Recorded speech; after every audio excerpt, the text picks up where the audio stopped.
गुरुर्ब्रह्मा गुरुर्विष्णुः गुरुर्देवो महेश्वरः गुरुः साक्षात् परब्रह्म तस्मै श्री गुरवे नमः। कृष्णाय वासुदेवाय हरये परमात्मने प्रणतक्लेशनाशाय गोविन्दाय नमो नमः। नमामि सद्गुरुं शान्तं सच्चिदानन्दविग्रहं पूर्णब्रह्मपरात्मम् ईशमाळन्ति वल्लभम् रत्नाकराधौतपदा हिमालयकिरीटिनी ब्रह्मराजर्षिरत्नाढ्यां वन्दे भारतमातरम्। ॐ पार्थाय प्रतिबोधितां भगवता नारायणेन स्वयं व्यासेन ग्रथितां पुराणमुनिना मध्ये महाभारतम् अद्वैतामृतवर्षिणीं भगवतीम् अष्टादशाध्यायिनीम् अम्ब त्वामनुसन्दधामि भगवते भवद्वेषिणी। वर्षा। श्री भगवान उवाच यदा मनोगतान् सर्वान् कामान् प्रजहाति आत्मनि आत्मना एव तुष्टः तदा स्थितप्रज्ञ उच्यते। म्हणे अर्जुना परियेसि जो हा अभिलाषु प्रौढमानसी तो अंतराय स्वसुखेसी करी तुअसे। जो सर्वदा नित्य तृप्तु अंतःकरण भरितु परी विषयामाजी पतितु जेणे संगे कीजे तो कामू सर्वथा जाए जयाची आत्मतोषी मन राहे तोची स्थित प्रज्ञु होये पुरुष जाणे।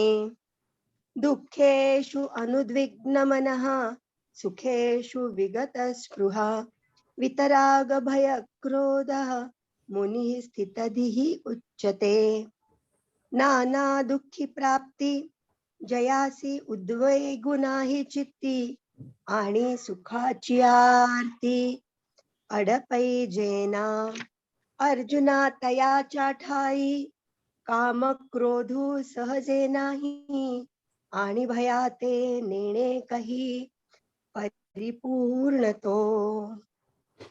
ऐसा जो निरवधि तो जान पाम स्थिर बुद्धि जो निरसुनी उपाधि भेद रहितु यः सर्वत्रान अभिस्नेहस्तत्प्राप्यं शुभाशुभं नाभिनंदति न द्वेष्टि तस्य प्रज्ञा प्रतिष्ठिता। जो सर्वत्र सदा सरिसा परिपूर्ण चंद्रू का जैसा अधमोत्तम प्रकाशा माझी न म्हणे। ऐसी अनवच्छिन्न समता भूतमात्री सदयता आणि पालटू नाही चित्ता कवणे वेळे। गोमटे काही पावे तरी संतोषे तेणे नाभी भवे जो बोखटेनी नागवे विषादासी। ऐसा हरिख शोक रहितू जो आत्मबोध भरितू तो जाणपाम प्रज्ञायुक्तू धनुर्धरा। यदा संहरते चायं भूतङ्गानीव सर्वशः इन्द्रियाणीन्द्रियार्थेभ्यस्तस्य प्रज्ञा प्रतिष्ठिता। का कूर्माचिया परी कुवायला अवेग पसरी नातरी इच्छावशे आवरी आपुले आपण तैसी इंद्रिये आपैती होती जयाचे म्हणितले करीती तयाची प्रज्ञा जाण स्थिती पातली असे। विषया विनिवर्तन्ते निराहारस्य देहिनः रसवर्जं रसोऽप्यस्य परं दृष्ट्वा निवर्तते।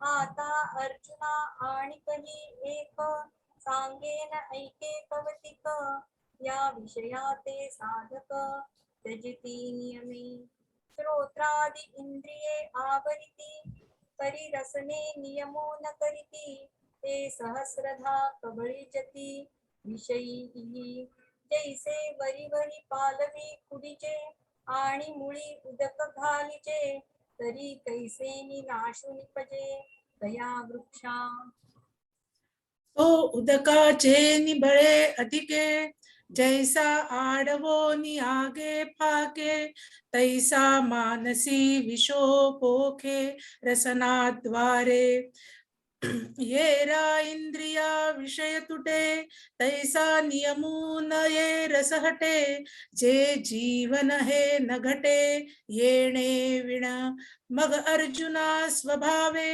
ऐसी आही नियमाते पावे जै परब्रह्म अनुभवे हो निजाईजे तै शरीर भावना सती इंद्रिये विषय विसरती सोहम भाव प्रतीति प्रकट होय यततो ह्यपि कौन्तेय पुरुषस्य विपश्चितः इंद्रियाणि प्रमाथीनि हरन्ति प्रसभं मनः ये रवीतरी अर्जुन हे आयानये साधना जे रहाटताती जतना निरंतर जयाते अभ्यासाची घरटी यम नियमांची ताटी जे मनाते सदा मुठी धरून हाती तेही किजती कासाविसी या इंद्रियांची प्रौढी ऐसी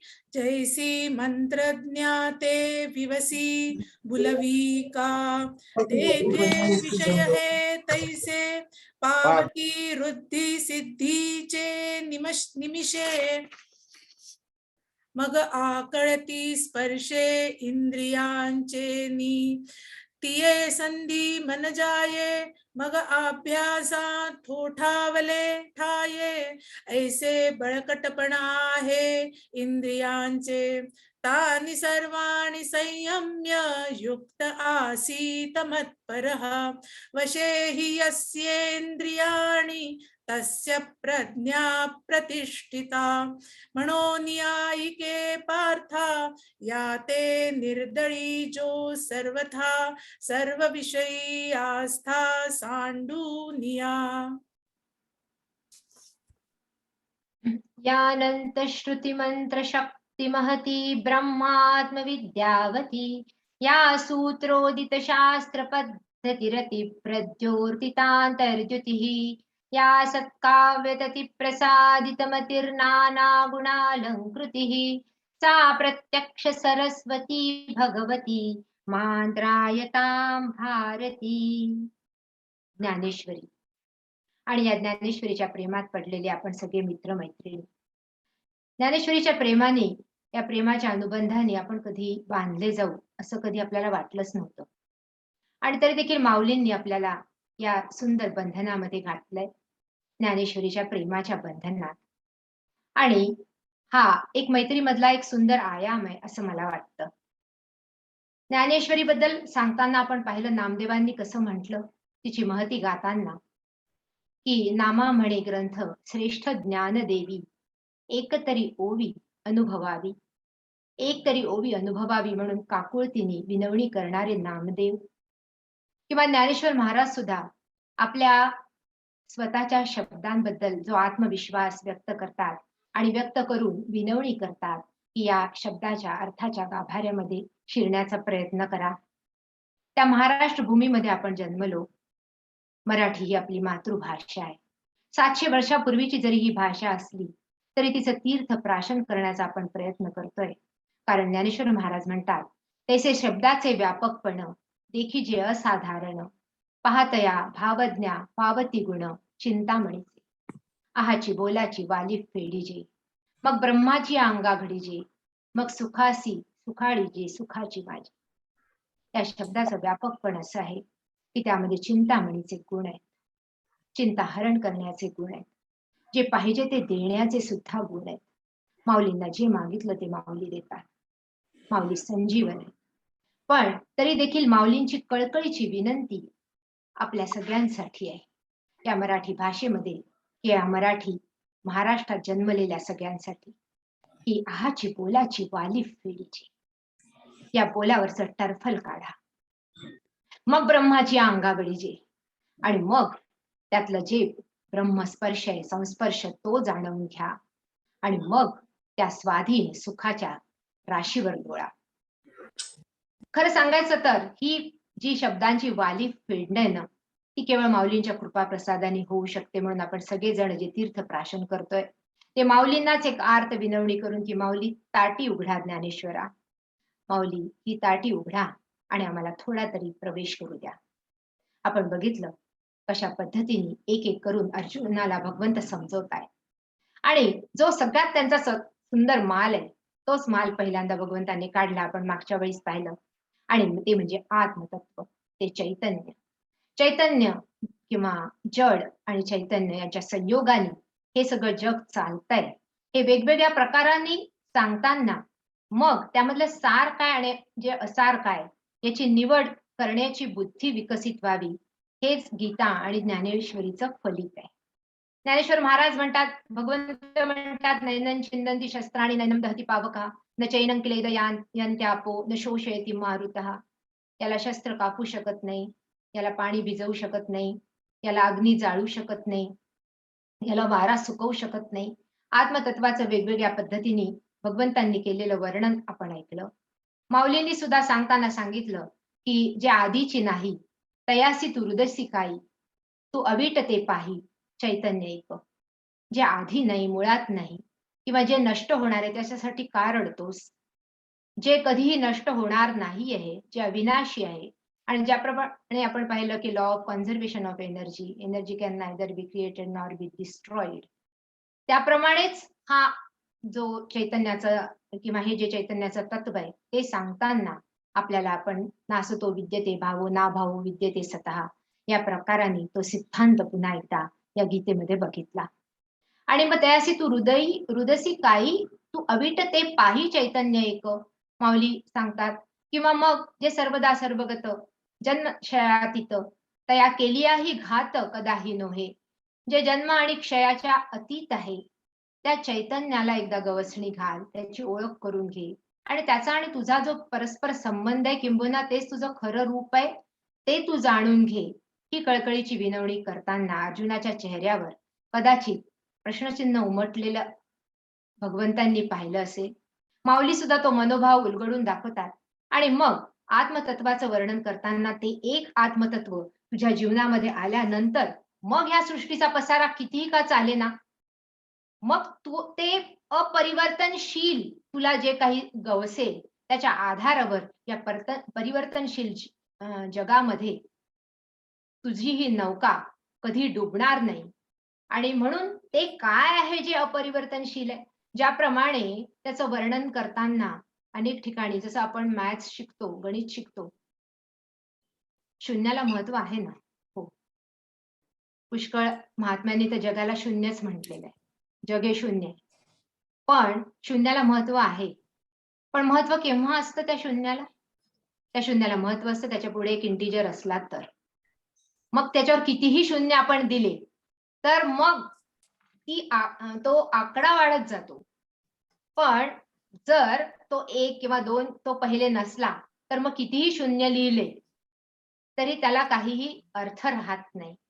त्याचप्रमाणे ते एक तत्व काय आहे, ड्रेस मटेरियल पण की ज्याच्यावर ते एक तत्व काय आहे की ज्याच्यामुळे या जगाच्या पसाऱ्याला सुद्धा महत्व येतं, किंवा ज्याच्या अधिष्ठानावर हा सगळा जगाचा पसारा उभा आहे त्याची ओळख करून देण्याचा हा प्रयत्न.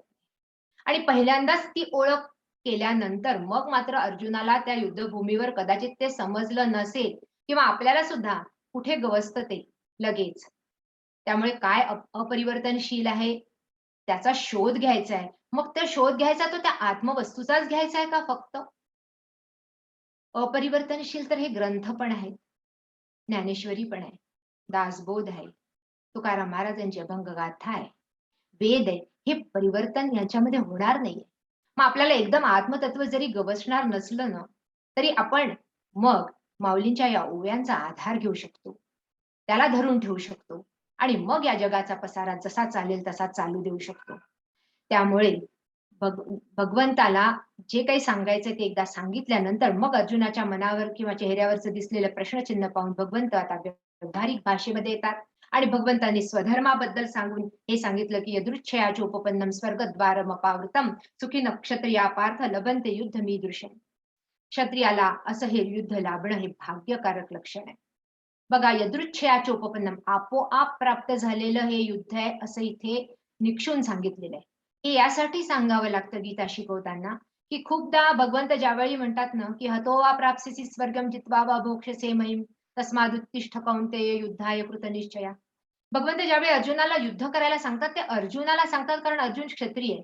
आपल्यासाठी भगवंत आपलं कर्तव्य करायला सांगतात ही जाणीव त्यामध्ये अभिप्रेत आहे. पण तरी देखील जसं रशियामध्ये सुद्धा मागे गीतेवर बंदी घातली होती.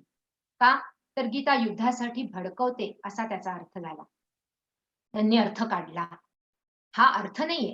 हे युद्ध अटळ झाल्यानंतर बघा, भगवंत सुद्धा युद्ध होऊ नये म्हणून कितीतरी भगवंतांनी प्रयत्न केलेले. 5 गावं मागितली फक्त. तुझ्या आग्रावर राहील एवढी सुद्धा जमीन आम्ही देणार नाही असं दुर्योधनाने सांगितलंय. किंबहुना भगवंत ज्यावेळी शांतीदूत बनून निघाले ना, त्यावेळी द्रौपदी आणि सहदेव हे दोघं युद्धाच्या बाजूनी होते.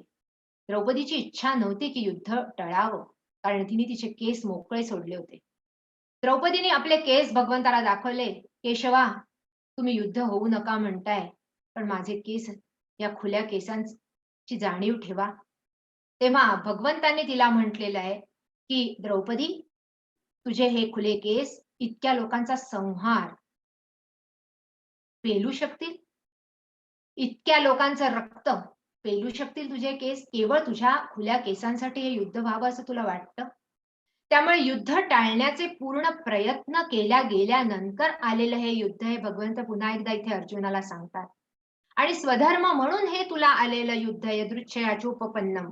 आणि मग आपण पाहिलं होतं 195 ही जी ओवी आहे 195, ना तरी जांभया पसरे मुख तेथा वचटे पडे पियुख तैसा संग्राम मुहा देख पातला असे. जांभईसाठी मुख पसरावं आणि मुखामध्ये अमृत येऊन पडावं तसा हा संग्राम तुला लाभलाय असं म्हटल्यानंतर मग एवढं करून सुद्धा जर तू इथून जाऊ इच्छित असशील तर काय घडेल हे आता भगवंत व्यावहारिक पातळीतून आणि ज्ञानेश्वर महाराज सुद्धा ते उलगडून दाखवतात. अथ चेत्वविमन धर्म्यम संग्रामन्न करिष्यसी तत स्वधर्मं कीर्तींच हित्वा पापम वाप्स्यसी. अरे, एवढं असून सुद्धा तुला माहित असून सुद्धा की हे तुझं कर्तव्य आहे तरी देखील तू हा संग्राम जर करणार नाही तर मग काय होईल तर तत स्वधर्मं कीर्तींच, तुझा स्वधर्म आणि कीर्ती ही लयाला जाईल आणि ती जाऊन तू पापच प्राप्त करशील. ज्ञानेश्वर महाराज त्याचं उलगडून दाखवतात वर्णन. आता हा ऐसा अभेरिजे मग नाथिले शोचू बैशीजे तरी आपण आहाणा होईजे आपण पेया. अरे, आता हा युद्ध टाकून हे युद्ध अभेरून मग नाथिले शोचून, जे नको ते जर तू विचार करत बसलास तर आपण आहाणा होईजे आपण पेया, तू स्वतःचाच नाश करणारा होशील हे लक्षात घे अर्जुना. पूर्वजांचे जोडले आपणेची होय धाडिले जरी आजी शस्त्र सांडले रणीये. पूर्वजांनी जी काही कीर्ती जोडली आहे किंवा तू सुद्धा जो काही नावलौकिक मिळाला आहे तू जरा जिथे शस्त्र सांडिले म्हणजे सोडले. सांडिले हा शब्दाचा अर्थ ठिकठिकाणी आपल्याला हा शब्द प्रयोग केलेला दिसेल ज्ञानेश्वरीत. सांडणे म्हणजे सोडणे. तर आजी शस्त्र सांडिले रणीये, इथे जर तू हे शस्त्र सोडलंस तर मग तुझ्या कीर्तीचा तर नाश होईल. नुसता नाश होईल असं नाही, अस्ति कीर्ती जाईल, जगची अभिशापू देईल आणि गिवसत पावतील महादोष. असलेली तुझी कीर्ती तर जाईलच, जग अभिशापू देईल म्हणजे निंदा करेलच तुझी ठिकठिकाणी निंदा होईल. अर्जुना, व्यावहारिक पातळीतून बघ, आत्मज्ञान जाऊ दे एका बाजूला. नाही ना तुला त्या आत्म्यासाठी किंवा तुला त्याच्यावर कदाचित विश्वासही नसेल किंवा तुला त्याची प्रचिती नसेल, पण हा तर विचार कर ना की जग तुझी निंदा करे, तू क्षत्रिय आहेस आणि नावलौकिक मिळवण्यासाठी, कीर्ती मिळवण्यासाठी प्रत्येक क्षत्रिय धडपडत असतो. तर त्यामुळे अभिशापू देईल आणि गिवसत पावतील महादोष. गिवसत म्हणजे शोधत येतील महादोष, तुला सगळे दोष तुला शोधत येतील नातरी रणी शव सांडिजे ते चाउमेरी गधी बिदारी जे तैसे स्वधर्महीना अभिभाविजे महादोषी. ज्याप्रमाणे रणी म्हणजे युद्धभूमीवर ज्यावेळी शव किंवा प्रेत पडतं त्यावेळी मग होतं काय, इतके प्रेत पडलेले असतात, इतके शव असतात की मग चोहीकडून गिधाडे येतात. त्याप्रमाणे जो स्वधर्महीन होतो ना त्याची अशी परिस्थिती होते आणि त्याला हे सगळ्या गिधाडासारखे दोष व्यापून टाकतात. जणू काही गिधाड आल्यासारखे हे सगळे दोष तुझ्या अंगावर येतील. आणि मग पुढच्या श्लोकामध्ये भगवंत म्हणतात अकीर्तींचापि भूतानि कथयिष्यन्ति ते व्ययाम संभावितस्य च कीर्तिर्मरणादतिरिच्यते. भगवंत म्हणतात अरे ही जी तुझी कीर्ती आहे ना ती कथयिष्यन्ति ते अव्ययाम, दीर्घ कालपर्यंत तुझी ही अपकीर्ती लोक गातील. आणि एवढंच नाही, तुझी ही कीर्ती अपकीर्ती गायल्यानंतर काय होईल, जो संभावित असतो, जो श्रेष्ठ असतो, जो वीर पुरुष असतो त्याला अशी अपकीर्ती म्हणजे मरणापेक्षा सुद्धा दुष्कर वाटते. ज्ञानेश्वर महाराज म्हणतात म्हणून स्वधर्मो हा सांडशील तरी पापा वरपाडा होशील आणि अपेश ते नवचेल कल्पांतावरी. हा स्वधर्म जर तू सोडलास अर्जुना तर काय होईल, तू पापाला पात्र होशील, वरपाडा होशील. आणि अपेश ते नवचेल, जे अपयश येईल ना ते कल्पांतावरी सुद्धा जाणार नाही. कल्पांत कितीतरी युग गेले तरी सगळीकडे इतिहासामध्ये हेच लिहिलं जाईल की अर्जुन हा युद्धभूमी सोडून निघून गेला. जब जाणतेनी तवची जियावे जब अपकीर्ती अंगान पवे आणि सांगपा केवी निघावे येथोनिया. जो जाणतेनी म्हणजे जो जाणणार आहे ना त्यांनी ते तोपर्यंत जगावं जीवन जोपर्यंत त्याच्या अंगाला अपकीर्ती लागत. मनुष्याला कितीही काहीही म्हणा पण मनुष्याला आपल्या कीर्तीची खूप चाळ असते. कोणी आपल्याला वाईट म्हणू नये, आपण मानव आहोत.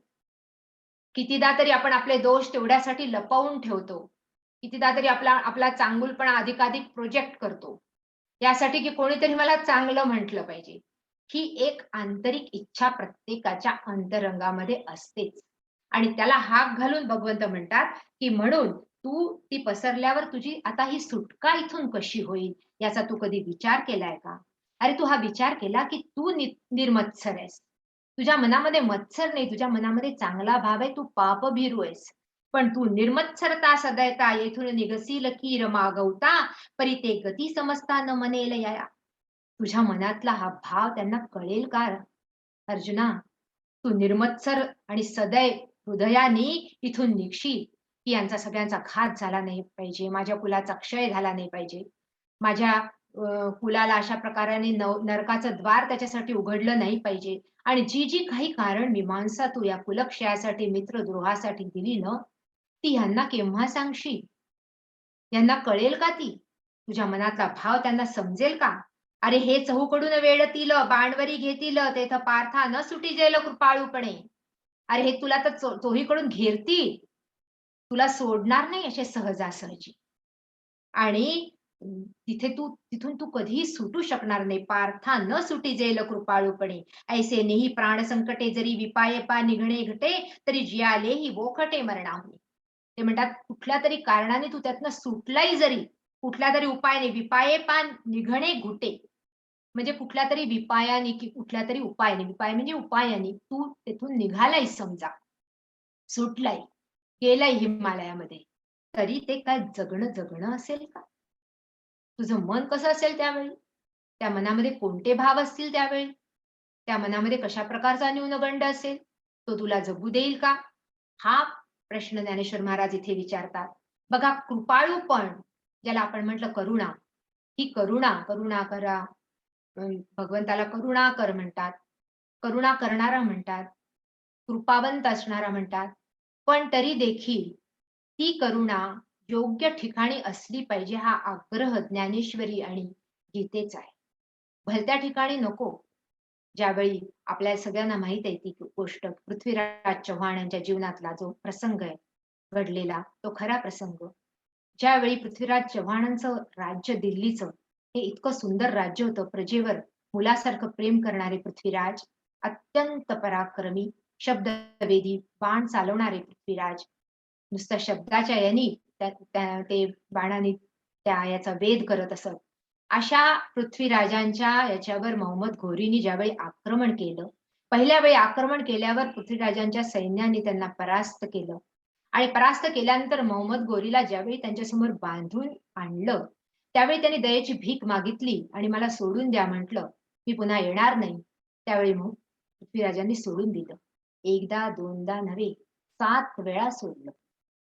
आणि त्यानंतर ज्यावेळी एकदा पृथ्वीराजांच्या याच्यात दुष्काळ आला तर किंवा काही जे काही कठीण प्रसंग होते, संकट होते, त्यावेळी पुन्हा मोहम्मद घोरी आला आणि त्यांनी आक्रमण केलं आणि त्यावेळी मात्र पृथ्वीराज बंदी झाले आणि त्यांची सेना परास्त झाली.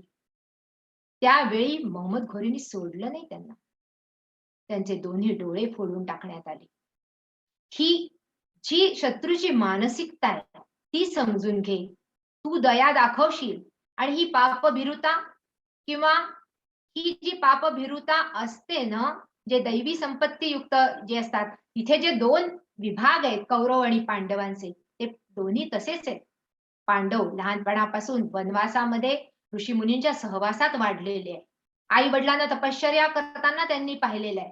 हे सगळे जे काही संस्कार त्यांच्यावर झालेले आहेत आणि त्यामुळे पांडव हे दैवी संपत्ती युक्त आहे. पण ज्यावेळी असे दैवी संपत्ती युक्त असलेले जे असतात ना, किंवा जे त्याला आपण म्हणतो चांगलं आणि वाईट, त्यामुळे जे जे चांगले असतात त्यांनाच नेहमी अशा पद्धतीने हार पत्करावी लागते, हे इथे सांगतात ज्ञानेश्वर महाराज. आणि म्हणून म्हणतात, भयाद्रणादुपरतं मंस्यन्ते त्वां महारथाः येषां च त्वं बहुमतो भूत्वा यास्यसि लाघवम्. अरे भयामुळे तू या रणातून परत गेलास ना, भयाद्रणादुपरंतम, तरी हे महारथी काय मानतील? हे महारथी मानतील की तू पळून गेला, भयाने पळून गेला, भयाद्रणादुपरतम. आणि येषां च त्वं बहुमतो, आतापर्यंत ज्यांना तुझ्याविषयी बहुमान वाटत होता किंवा तू श्रेष्ठ वाटत होता, तो तू आता त्यांच्या नजरेतून उतरून जाशील आणि ते तुला आता तुच्छ मानायला लागतील. लाघवम म्हणजे तुच्छ मानायला लागतील. तू आणि काही एक न विचारिसी येथ संभ्रमे झुंजू आलासी आणि सकणवपणे निघालासी मागुता जरी, तरी तुझे ते अर्जुना या वैरिया दुर्जना का प्रत्यय येईल मना सांगे मज. अरे तू त्यांच्यावर दया करून निघतोयस, तू पापभिरू आहे म्हणून निघतोयस, पण त्यांना हे त्यांच्या मनाला येईल का? ज्ञानेश्वर महाराज म्हणतात, अवाच्य वादांश बहुन वदिष्यन्ति तवा हिताः निंदन्तस्तव सामर्थ्यं ततो दुःख तरन्मुखी. तुझ्याबद्दल वाईट वाईट अशी वचन ते म्हणतील. अवाच्य वादांश बहुन वदिष्यन्ति तवा हिताः, तुझं अहित करणारी सगळी वचन इतिहासामध्ये लिहिली जातील. आणि तुझी ही निंदा होण्याच्या पेक्षा आणखीन दुःख तर काय असू शकतं? त्या काळामध्ये कदाचित तेव्हा मीडिया नसेल, पण मीडिया असती तर काय झालं असतं? मीडिया असती तर मग एक बहस आली असती टीव्हीवर, अर्जुन क्यों भाग गया युद्धभूमी छोडकर. आणि मग त्याच्यासाठी वेगवेगळे प्रत्येकाचे जे जे काही मत आहे सगळ्यांनी मांडले असते. कोणी असं म्हटलं असतं का त्यावेळी? आणि कोणी ऐकलं असतं का? एखाद्या छोट्याशा आवाजात सांगायलाही गेला असता की अरे अर्जुन पापभीरू आहे, त्याची इच्छा नव्हती सगळ्यांनी मृत्यू, हे रुधिर प्रदिग्धान असे भोग त्याला भोगायचे नव्हते, अशी राज्यभोग समृद्धी त्याला नको होती म्हणून तो गेला हिमालयामध्ये, हे कोणी मानेल का? त्यावेळी तुला भगोडाच म्हटलं जाईल. त्यावेळी तुझ्याबद्दल वाईटच जे काही आहे ते लिहिलं जाईल किंवा विचार केला जाईल. आणि म्हणून ज्ञानेश्वर महाराज फार सुंदर म्हणतात, हे म्हणती गेला रे गेला अर्जुना मा भिहाला, हा बोल सांगे उरला निका काय. अरे हे तर हेच म्हणणार आहे की हे अरे गेला रे गेला अर्जुन आम्हाला भियाला, अर्जुन आम्हाला भिवून पळून गेला, हेच लिहिलं जाईल. दुसरी तुझी बाजू कधीही इतिहासामध्ये लिहिली जाणार नाही. अर्जुन ऐन वेळी युद्धाला पाठ फिरवून निघून गेला आणि तो कौरवांना घाबरून निघून गेला. हे कसं लिहायचं याची काळजी सुद्धा ही संपूर्ण मीडिया घेईल. इतिहासामध्ये कसं लिहायचं, त्यामुळे तू विचार कर की येणाऱ्या पिढ्या तुझ्याकडे कोणत्या दृष्टीने पाहतील. लोक सायसे करून बहुते का वेचिती आपल्या जीविते अपरी वाढविती कीर्ती ते धनुधरा. अरे लोक आपलं जीवन त्याच्यासाठी पणाला लावतात ना, कीर्तीसाठी, आणि ते तुझं अनायसे अनकळीत जोडली असे, हे अद्वितीय जैसे गगन आहे. तुला आता ही कीर्ती अनकळीत मिळाली, आपोआप प्राप्त होते या युद्धाच्या रूपाने, की ज्यावेळी तुझं नाव इतिहासामध्ये सुवर्णाक्षरामध्ये लिहिलं जाऊ शकतं. ही अद्वितीय अशी कीर्ती तुला लाभली आहे. आणि मग आता सुंदर अशा ओव्यांमधनं ज्ञानेश्वर महाराज अर्जुनाच्या कीर्तीचं वर्णन करतात भगवंताच्या मुखारविंदातून.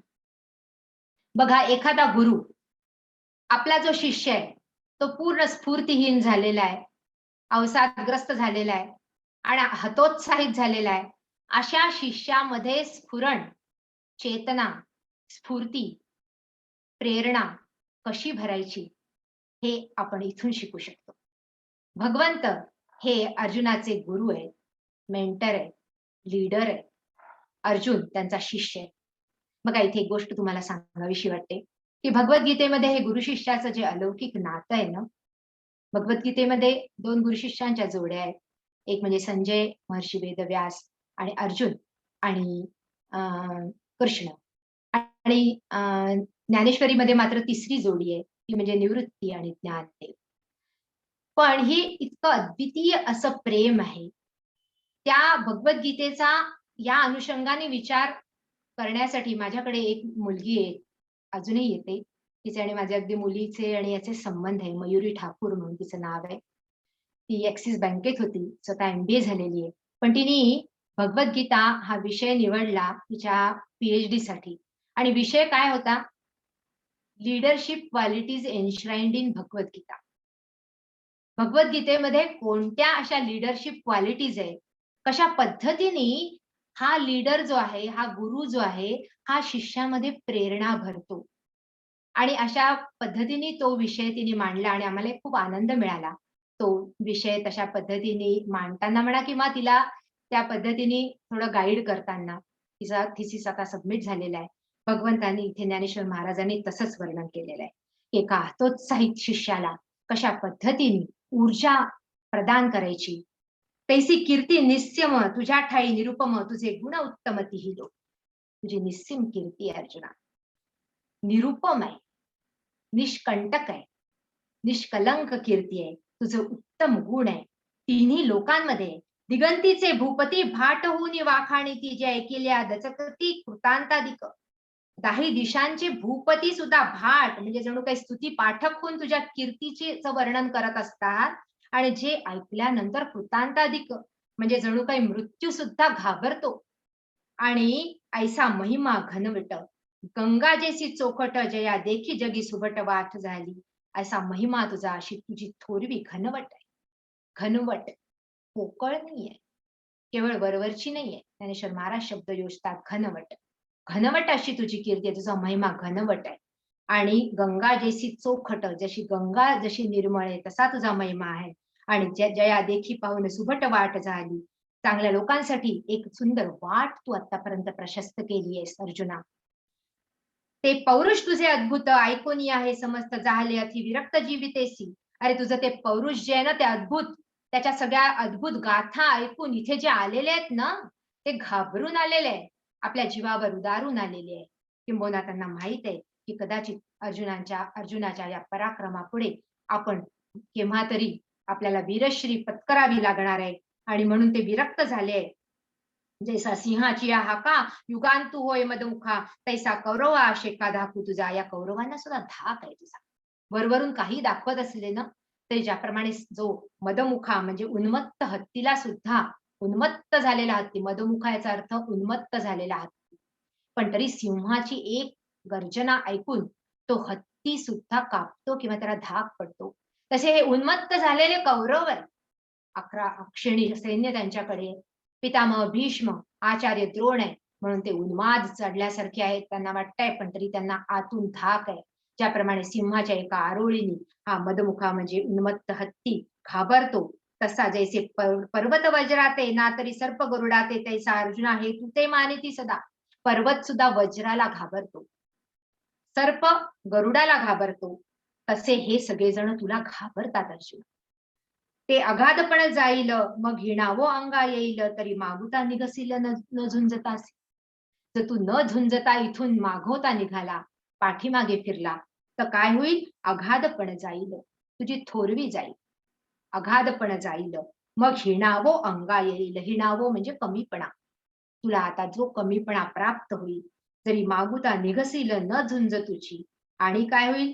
हे पळता पळो नेली धरून अवकळा करीती न गणित कुटी बोलती ऐकता तुझं. आणि दुसरी बाजू विचार केलायस का कधी अरे हे तुला पळू तरी देतील का? पळता भुई थोडी करतील एवढं नाही, धरून अवकळा करीती, धरून तुझी फजिती करतील. अवकळा म्हणजे तुझी फजिती करतील. न गणित कुटी बोलती, आणि अगणित असं निंदावाचक शब्द तुझ्यासाठी उच्चारतील. असे हे सगळे लोक आहे ते तुला ऐकवलं जाईल? ऐकता तुझं ऐकवलं जाईल का तुला? मग ते वेळी हे फुटावे, आता लठेपणे कान झुंजावे, जे जिंतले तरी भोगावे महितळ. ते म्हणतात मग त्यावेळी तर तुझं हृदय फुटून विदीर्ण होईल. मग त्यावेळी ही म्हणजे हृदय फुटावे. मग आता लाठेपणे कान झुंजावे. लाठेपणे म्हणजे मग शौर्य ठेवून किंवा शौर्याने मग आताच का लढत नाहीस? जिंकले तरी भोगावे महितळ. पुढे जो श्लोक येणार आहे ना, ते ज्ञानेश्वर महाराज कधी कधी आधीच सांगतात. हतो वा प्राप्स्यसि स्वर्गम जित्वा वा भोक्ष्यसे महिम तस्माद उत्तिष्ठ कौंतेय युद्धाय कृतनिश्चया. हा जो पुढचा श्लोक आहे, म्हणून ते म्हणतात ते जिंकले तरी भोगावे महितळ. आणि मग जिंकलास तर तुला हे महितळ, मही म्हणजे पृथ्वीचं तळ, तुला भोगायला मिळेल. आणि मग तो श्लोक येतो हतो वा प्राप्स्यसि स्वर्गम. इथे भगवंतानी त्याला दोन्ही ऑप्शन्स सांगितलं. जर तू इथे मृत्युमुखी पावलास तर तुला स्वर्ग मिळेल. आता मागच्या वेळेस आपण स्वर्ग याचा अर्थ पाहिला होता एका ठिकाणी केलेला, की मनाची परम शांतीची अवस्था म्हणजे स्वर्ग. आणि शांती तेव्हाच प्राप्त होते जेव्हा आपले सगळे कर्तव्य कर्म आपण चोखपणे आपली क्षमता जिथपर्यंत असेल तिथपर्यंत बजावतो. त्या कर्तव्यांना आपण पाठ फिरवत नाही. कर्तव्याला पाठ फिरवली की आपल्याला खूपदा जसं अर्जुनाला जस्टिफिकेशन द्यावं लागलं ना, तसंच आपल्याला सुद्धा जस्टिफिकेशन द्यावं लागतं की का मी हे करत नाहीये. आणि त्यामुळे ते जस्टिफिकेशन अर्जुनाने दिलं, कारण त्याला आपल्या कर्तव्याला पाठ फिरवायची होती. आणि इथे भगवंत म्हणतात तू जर कर्तव्याला पाठ फिरवली नाही तर समाधानाचा स्वर्ग राहील. आणि जितवावा भोक्ष्यसे महिम. आणि जर तू जिंकलास तर या महीचं राज्य भोगशील. तस्माद उत्तिष्ठ कौंतेय युद्धाय कृतनिश्चया. युद्धाचा कृतनिश्चय करून तू उठ आणि आपल्या कार्याला लाग. अर्जुनासाठी युद्ध आहे, आपल्यासाठी आपलं कर्तव्य कर. आणि म्हणून युद्ध आहे, सगळ्यांना युद्ध करायला लाव. तो क्षत्रिय आहे म्हणून त्याला सांगितलेलं आहे युद्ध कर्म कर. इथे ही एक विन विन सिच्युएशन भगवंत दाखवतात की कितीही काही केलं तरी असं वाटेल की कर्तव्यासाठी ज्यावेळी आपलं शरीर कष्टतं त्यावेळी कष्ट होतात. ज्ञानेश्वर महाराज तर तिसऱ्या अध्यायामध्ये म्हणतात की जो आपलं कर्तव्य चोख बजावतं ना, त्याची आज्ञा सुद्धा कोणी मोडू शकत नाही. घरामध्ये त्याला मान असतो. वाचा सिद्धी पावाला अध्यापक होवाला, म्हणिये तुमचे म्हणतील महारुद्धी. ते म्हणतात तुम्ही वाचा सिद्धी पावाल, तुम्ही म्हणाल ते घरातल्या लोकांना करावं लागेल. आणि अध्यापक होवाल, तुम्हाला लोकांना आज्ञा देता येईल, कारण तुम्ही तुमचे कर्तव्य चोखपणे बजावलेले असेल. अशा पद्धतीने कर्तव्याकडे भगवंत लक्ष वेधतात, ज्ञानेश्वर महाराज वेधतात. आणि इथे आता ज्ञानेश्वर महाराज पुढे म्हणतात ना तरी रणी येथ झुंजता वेचिले जीवित, तरी स्वर्ग सुख अनकळित पावशील. या समारांगणामध्ये जर तुझं प्राण खर्ची पडले तर मग तुला स्वर्गाची प्राप्ती होईल. असं म्हणतात की रणांगणावर ज्यावेळी मृत्यू येतो त्यावेळी मग स्वर्गाची द्वार उघडतात आणि सगळे देवता सुद्धा त्याचा म्हणजे स्वागत करण्यासाठी उभे असतात. जो अशा पद्धतीने रणांगणार. आता आपलं जीवन सुद्धा एक रणांगणच आहे. रात्रंदिन आम्हा युद्धाचा प्रसंग, अंतर्बाह्य जग आणि मन, असं तुकाराम महाराज म्हणतात. प्रत्येक क्षणी आपल्या जीवनामध्ये कुठलं ना कुठलं तरी आव्हान पुढे ठाकलेलंच असतं, संघर्ष असतो. आणि त्यामुळे या संघर्षाशी लढत जो अशा पद्धतीने आपलं जीवन जगतो त्यासाठी स्वर्गाचं द्वार उघडतं. म्हणून ये गोठी विचारू न करी किरीटी, आता धनुष्य घेऊन उठी झुंजी वेगी. म्हणून आता या गोष्टींचा असा भलताच विचार तू करू नकोस, अनुचित विचार करू नकोस. तू आपलं धनुष्य वेगी लवकर हातात घे. आणि म्हणून अशा पद्धतीने भगवंत आणि ज्ञानेश्वर महाराज सुद्धा अर्जुनाचाही मनोभाव, भगवंताचा मनोभाव उलगडून दाखवतात. सांगे प्लवेची काय बुडीजे, का मार्गी जाता आढळीजे, परी विपायो चालो नेणीजे, तरी तेही घडे. प्लव म्हणजे नौका. हा स्वधर्म म्हणजे नौका आहे असं त्यांनी म्हटलं. अरे ज्यावेळी कुठली नदी तरून जायची असेल तर नौकेने जाताना कधी बुडण्याची भीती असते का? त्याप्रमाणे हा जीवनाचा सागर, जीवनाची ही नदी, जीवनाची ही सरिता जी वाहते ती जर तरून जायची असेल तर स्वधर्म रूपी नौका हीच त्या तरण्यासाठी कारण होऊ शकते किंवा त्यांनीच तरू शकतो. अशा नौकेने कधी कोणी बुडलाय असं तू ऐकलंयस का? आणि अमृते तरी मरिजे जरी विखेसी सेविजे तैसा स्वधर्मी दोषू पाविजे हेतुकपणे. आता आणखीन एका गोष्टीकडे इथे आपली नजर वळवतात ज्ञानेश्वर महाराज, की अमृत त्याने मनुष्याला तेव्हाच मृत्यू येईल जेव्हा त्याच्यासोबत विष मिळालेले असेल. जरी विखेसी सेविजे, विख म्हणजे विष, विषासोबत जर त्या अमृताचं सेवन झालं तर मग त्या अमृताने मृत्यू येईल. तसंच स्वधर्म करताना जर हेतू ठेवून केला तर कदाचित नाश होण्याचा संभव आहे. हेतू म्हणजे काय? हेतूसाठी करा. आता इथे अर्जुनाची दृष्टी बदलवण्याचा एक प्रयत्न सुरू झाला. अर्जुन परिणामाला घाबरलाय. पुन्हा त्याला असं वाटतंय की युद्ध मी कशासाठी करतोय? माझ्या स्वतःच्या सुखोपभोगांसाठी. तसे राज्यभोग समृद्धी उज्जीवन हे जीवबुद्धी. राज्यभोग समृद्धीसाठी मी करतोय. ज्यावेळी हा हेतू ठेवून तू युद्ध करशील तर मग या युद्धामध्ये घडणाऱ्या ज्या सगळ्या परिणामांसाठी तू कारण ठरशील किंवा तू बंधन त्या परिणामाचे किंवा त्या कर्माचे तुला बंधन स्वीकारावे लागतील. didn't want to get married. कर्माचा बंध म्हणतात. हा कर्माचा बंध तुला, हे बंधन तुला स्वीकारावे लागेल ज्यावेळी तुला त्या फळाची आशा आहे किंवा त्या फळाकडे लक्ष ठेवून तू तुझं स्वकर्तव्य करशील त्यावेळी. पण तू ते केवळ कर्तव्य आहे म्हणून या भावनेने ज्यावेळी करशील त्यावेळी तू आपोआप या कर्मबंधनातून मुक्त होशील, हा सांगण्याचा इथे प्रयत्न आहे. आणि इथून हा दृष्टिकोन गीता आणि ज्ञानेश्वरी आपला बदलायचा प्रयत्न करते आणि मग त्या समत्वाकडे आपली दृष्टी घेऊन जाते. सुख दुःखे समे कृत्वा लाभा लाभौ जया जयौ ततो युद्धाय युज्यस्व नैवं पापमवाप्स्यसि. जीवनामधले हे दोन वेगवेगळे टोक, विपरीत वाटणारे पण एकाच नाण्याचे दोन बाजू असलेले. सुख दुःखे समे कृत्वा लाभा लाभो जया जयो. म्हणून सुख आणि दुःख, लाभ अलाभ, जय पराजय या सगळ्यांना समान भूमिकेत पाहून तू हे युद्ध जर लढलास तर मग तुला कुठलंही पाप लागणार नाही. आता समान भूमिका म्हणजे काय? त्या समत्वामध्ये येणे. आपण म्हणतो ना की एक वेव्ह फॉर्म असतो, एक साइन वेव्ह जरी असली तरी एक म्हणजे त्याचप्रमाणे आपण हे हर्ष आणि शोक किंवा सुख आणि दुःख, लाभ अलाभ, जय पराजय पाहू शकतो. एक म्हणजे युफोरिया वर जाणारं आणि एक जीवनाला खाली नेणारं अपयश, यश वर नेणारं अपयश खाली नेणारं. या दोन्ही मध्ये सुद्धा जो जितक्या लवकर समत्वाकडे येईल, समान, आता ही मधली जी समत्वाची रेषा आहे, जितक्या लवकर आपल्या मनोनुकूल काही घडलं तरी देखील आणि प्रतिकूल काही घडलं तरी जितक्या लवकर हे समत्व गवसेल तितक्या लवकर आपल्या जीवनाचं संगीत सुद्धा सुरेल होईल. ज्याप्रमाणे एखादा गायक गातो, तो तार सप्तकात गातो, तो मंदर सप्तकात गातो आणि मग तो समेवर येतो आणि मग सगळेजण जे दर्दी असतात ते म्हणतात हा बुवा समेवर आले. त्याप्रमाणे हे समेवर येणं भगवंत इथे शिकवतात. केवळ जीवनाच्या प्रतिकूल परिस्थितीमध्ये समेवर येणं असं नव्हे, तर जीवनाच्या अनुकूल परिस्थितीमध्ये सुद्धा जितक्या लवकर समेवर येईल तितक्या लवकर तू या सगळ्या भावनिक कोंडमाऱ्यातून बाहेर येशील असं भगवंत इथे म्हणतात. एक सुंदर वाक्य आहे, आलच सुख तर उपभोगावं, मिरवत नाही बसावं. आलच सुख तर उपभोगावं, मिरवत नाही बसावं. आलच दुःख तर पचवावं, गिरवत नाही बसावं. आणि या दोन्ही पद्धतीमध्ये समेवर कसं यायचं हेच गीता शिकवते. सुखी, आता ज्ञानेश्वर महाराज किती सुंदर उलगडून दाखवतात. ते म्हणतात सुखी संतोषा न यावे, दुःखी विषादा न भजावे आणि लाभा लाभ न धरावे मना माझी. सुखाच्या वेळी खूप हर्षोल्लासित होऊ नये, कारण ही परिस्थिती सुद्धा निघून जाणार आहे.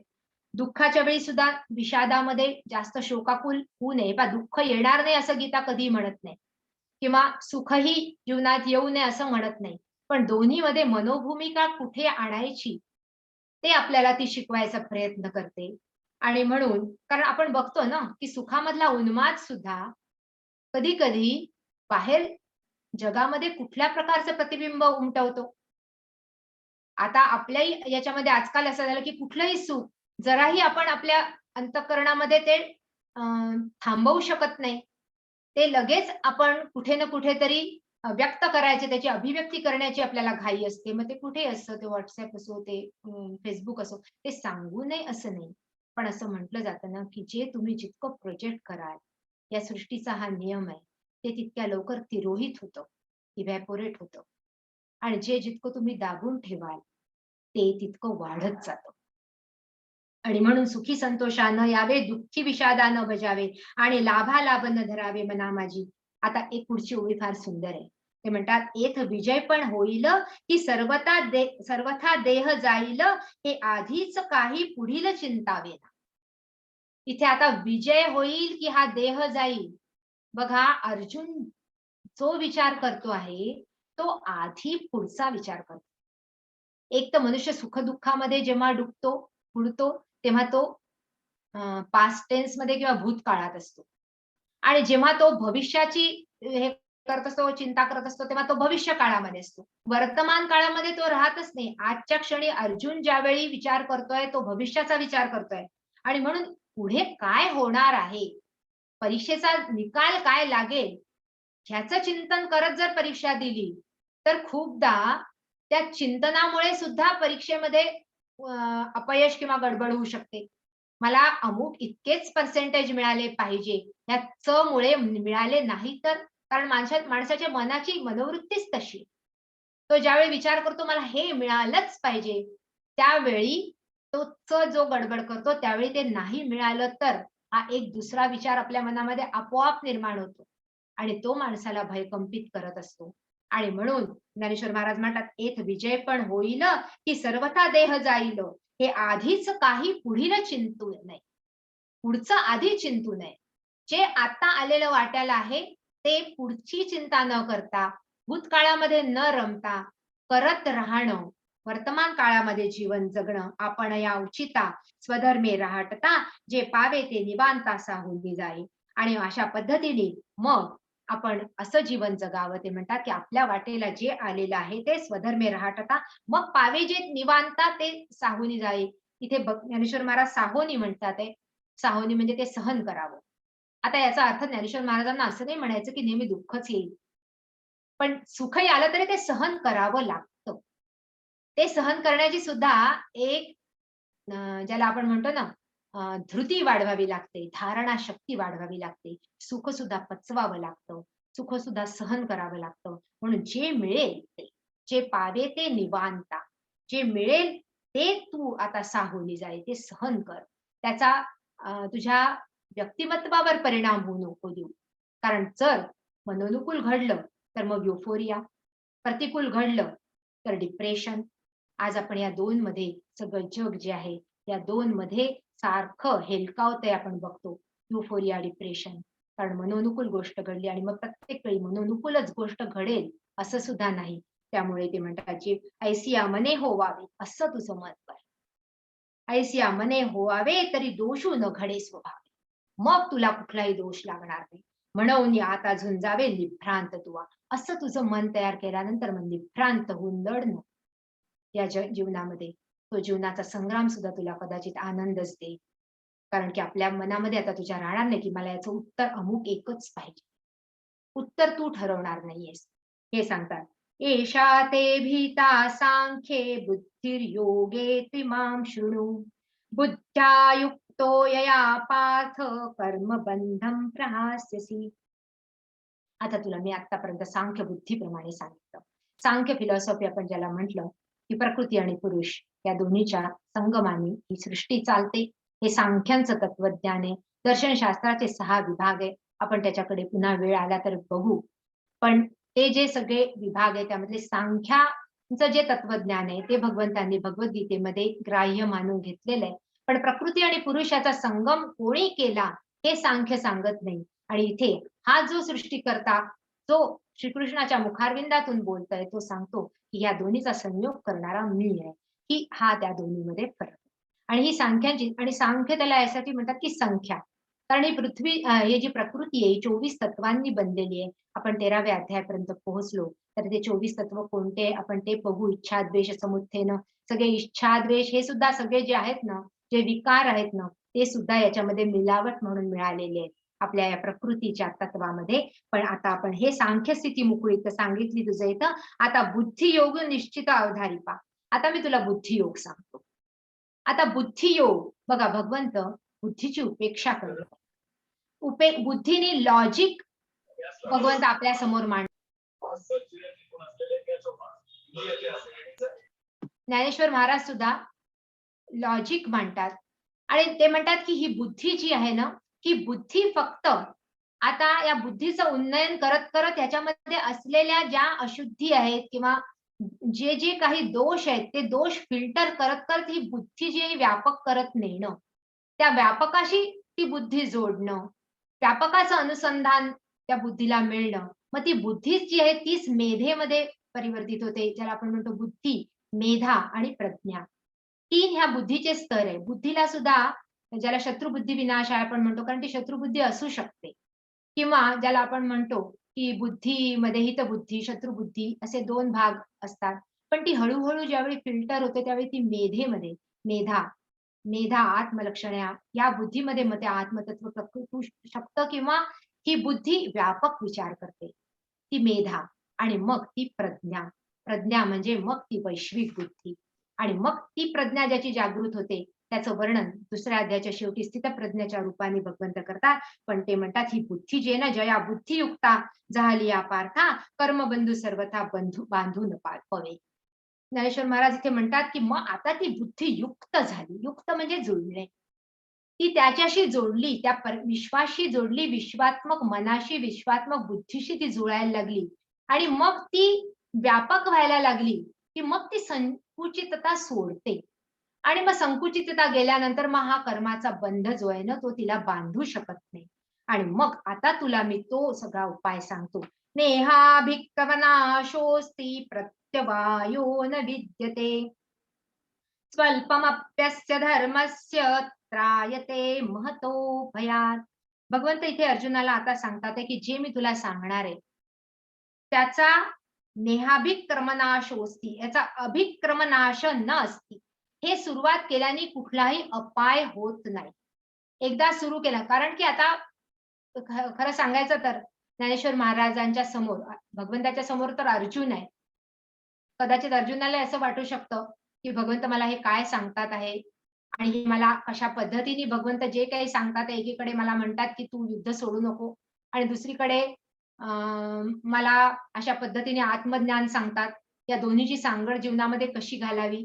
त्याचप्रमाणे ज्ञानेश्वर महाराजांच्या समोर सुद्धा जे काही श्रोते बसले असतील त्यांचा त्यांच्या संसारामध्ये रस असेलच ना, आणि त्यामुळे तो रसही निघून न जावा, तो रस तसाच टिकावा, पण तो रस हळूहळू परमात्माकडे वळावा किंवा त्याची व्यवसायात्मक बुद्धी होऊन त्याच्या ध्येयाकडे तो अग्रेसर व्हावा. अशा पद्धतीने आता सगळा जो काही आहे तो भाव ज्ञानेश्वर महाराज उलगडणार आहेत. ते म्हणतात तैसे ऐहिक तरी न नाशे आणि मोक्षू तो उरला असे जेथ पूर्वानुक्रमू दिसे चोखाळत. एक लक्षात घे अर्जुना, इथे ऐहिक नाश होणार नाही, घाबरू नकोस. पहिली गोष्ट भगवद्गीतेबद्दल, ज्ञानेश्वरीबद्दल जो अपप्रचार झाला, कोणी हातात घेतली ना तरी लोक म्हणतील की अरे ही काय वेळ आहे का, अरे तुम्ही अध्यात्माच्या मार्गाला लागले, हे काय, हे आहे काय वय नाही की अध्यात्माच्या मार्गाला लागण्याचं, अजून पुष्कळ व्हायचंय संसार, बघू 70-80च्या नंतर. अध्यात्म अधि आत्म, मागच्या वेळी सांगितलं अधि म्हणजे आत शिरणे, आत्म म्हणजे स्वतःमध्ये शिरणे, आणि त्या स्वतःमध्ये शिरणे म्हणजे आपला स्वतःचा विचार करणे. हा विचार आयुष्याच्या शेवटी करायचा असं कुठे लिहिलेलं नाहीये. आणि हा विचार केल्यानंतर ऐहिकाचा नाश होतो, हा अपप्रचार आहे. बघा, संसार जो आहे, दोघही जण, जे आपले श्रोता जो आहे तो आणि जो वक्ता आहे तो, दोघही संसारी आहे, संन्यासी कोणीच नाही. भगवान श्रीकृष्ण सुद्धा संसारी, कितीतरी बायका आहेत त्यांच्या, तर 16,000 किती म्हणतात, सहस्त्र. आणि अर्जुन सुद्धा संसारी आहे, गृहस्थाश्रमी आहे. मग गृहस्थाश्रमाला सांगितलेली गीता ही संन्यासाच्या मार्गावर कशी नेईल. त्यामुळे इथे पहिलेच ज्ञानेश्वर महाराज सांगतात तैसे ऐहिक तरी न नशे, ऐहिकाचा नाश होणार नाही. तू जे ऐकणार आहेस त्यांनी घाबरू नको. सगळ्या श्रोतांनाही सांगायचंय त्यांना. आणि मोक्ष तो उरला असे जे तर पूर्वानुक्रम दिसे जो काळ. आणि शिवाय जीवनाचं अंतिम कल्याण होईल. मोक्ष, मोहाचा क्षय होईल. आणि शेवटी जीवनाचं अंतिम कल्याण तुला मिळेल. आणि जसं कर्माधारे राहटी जे परी कर्मफळ न निरीक्षी जे जसं मंत्रज्ञ न बंदी जे भूतबाधा, असं म्हणतात ना, जो की मंत्रज्ञ करणारा सबूत बाधा जो हे करणारा घालवणारा जो मंत्रज्ञ, त्याचा मंत्र जर बरोबर नसेल तर ते भूत त्यालाच पकडतं. तसं होणार नाही. आणि तू जर अशा पद्धतीने कर्मफळाचा विचार न करता आपलं जर कर्तव्य नीट केलं, तुला तुझं ऐहिक सुद्धा चांगलंच राहील. कर्म आणि कर्माचं फळ, त्याप्रमाणे every action has equal and opposite reaction आपण म्हणतो. कर्म ही ऍक्शन आहे आणि फळ ही त्याची रिॲक्शन आहे. फक्त ती इक्वल अँड अपोजिट इथे नसते, कारण एका वेळी त्याच्यावर अनेक फॅक्टर्स ऍक्ट करत असतात आणि त्यामुळे ते फळ कसं येईल हे आपल्याला माहित नसतं. म्हणून त्याचा विचार करायचा नाहीये. कर्म केल्यानंतर फळ मिळणारच आहे, त्यामुळे ऐहिक मिळणारच आहे हे इथे सांगितलेलं आहे. जेथ न संचरे पुण्य पाप, जे सूक्ष्म अति निष्कंप, गुणत्रयादी लेपन न लागती जेथ. आणि यामुळे जिथे पाप आणि पुण्य या दोन्हीचा प्रवेश होणार नाही, ते सूक्ष्म आणि निष्कंप आहे, दोषरहित आहे. गुणत्रयादी लेप, त्याला तिन्ही गुण सत्व रजतम याचा लेप लागत नाही, अशी ती बुद्धी अर्जुना ते पुण्यविषयी जरी अल्पची हृदयी बुद्धी प्रकाश. आणि पुण्यामुळे ही अशी अल्पबुद्धी जी आहे सद्बुद्धी ती प्रकाशते, तरी अशेष ही नाशे संसार भय. आणि त्यामुळे अशेष असं संसाराचं भय नष्ट होतं. हे पहिल्यांदा इथे सांगतात. आणि त्या बुद्धीला व्यवसायात्मिका बुद्धी म्हटलंय. रे केह गुरुनंदन बहुशाखायनंताश्च बुद्धयो व्यवसायिना. आणि ह्या बुद्धीचं वर्णन करताना व्यवसायात्मिका, निश्चयात्मिका बुद्धी. आता ही बुद्धी जी आहे ती परमात्म्याच्या प्रती निश्चयात्मक झाली, परमात्मा प्राप्तीसाठी किंवा आपल्या स्वतःच्या आत्मस्वरूपाप्रती निश्चयात्मक झाली, तर ती आध्यात्मिक. पण ज्याप्रमाणे ती आपल्या कुठल्याही ध्येयाप्रती सुद्धा निश्चयात्मक झाली, तरी तिला व्यवसायात्मिका बुद्धीच म्हटलं जातं. परमात्मा म्हणजे केवळ तो परब्रह्म परमात्मा नाही, एकाचं ध्येय त्याचा परमात्मा असू शकतो. त्याप्रमाणे सचिन तेंडुलकरचा परमात्मा क्रिकेट असेल, लता मंगेशकरचा परमात्मा संगीत असेल, त्या संगीताप्रती संपूर्ण जीवन एकवटून जगणे आणि मग बाकीच्या सगळ्या गोष्टी त्यासाठी सोडून देणे, हे सुद्धा आपल्या ध्येयाप्रती एकाग्र होणं, त्याला व्यवसायात्मिका बुद्धीच म्हणतात भगवंत.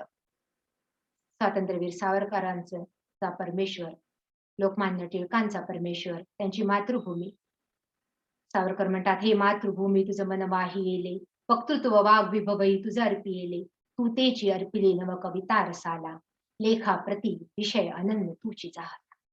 माझ्याजवळ जे काही आहे ते सगळं आम्ही मातृभूमीसाठी एकवटलंय. हे सुद्धा व्यवसायात्मिका बुद्धीमध्येच येते. आणि व्यवसायात्मिका बुद्धी रेके गुरुनंदन, ही एकच बुद्धी ही जीवनाला एका ध्येयाप्रत घेऊन जाते किंवा जीवनाचं उज्जीवन करते. त्या बुद्धीला, व्यवसायात्मिका बुद्धीचं वर्णन पुढच्या काही ओव्यांमधनं भगवंत करतात. जैसी दीपकळिका दहा कोटी परी बहुतेजाते प्रकटी, तैसी सद्बुद्धी ही थेकटी म्हणून नये. ही सद्बुद्धी थोडी जरी प्रकाशित झाली तरी ही जीवनाचा मार्ग उन्नयन करेल. ज्याप्रमाणे एक दीपकळिका छोटीशी असली तरी देखील ती अंधाराचा नाश करते, त्याप्रमाणे या सद्बुद्धीचं जागरण ही भगवद्गीतेचं मुख्य ज्याला काय म्हणू शकतो आपण अंतिम गंतव्य आहे. आणि मग त्यानंतर त्या बुद्धीचं वर्णन इथे भगवंत करतात. आणि मग आपल्याला ती बुद्धी कशी प्राप्त व्हावी आणि त्या बुद्धीपासून ढळणारे किंवा त्या बुद्धीपासून ओढणारे कोणते विचार आहेत, ते विचार पुढच्या काही ओव्यांमधून ज्ञानेश्वर महाराज सांगतात. पण आजचा आपण अभ्यास इथेच, आज हा जो संपूर्ण अभ्यास एक विवेचन आहे, हे ज्ञानेश्वर महाराजांच्या चरणावर अर्पण करून थांबतो. ज्ञानेश्वर महाराज की जय, सद्गुरुदेव भगवान की जय.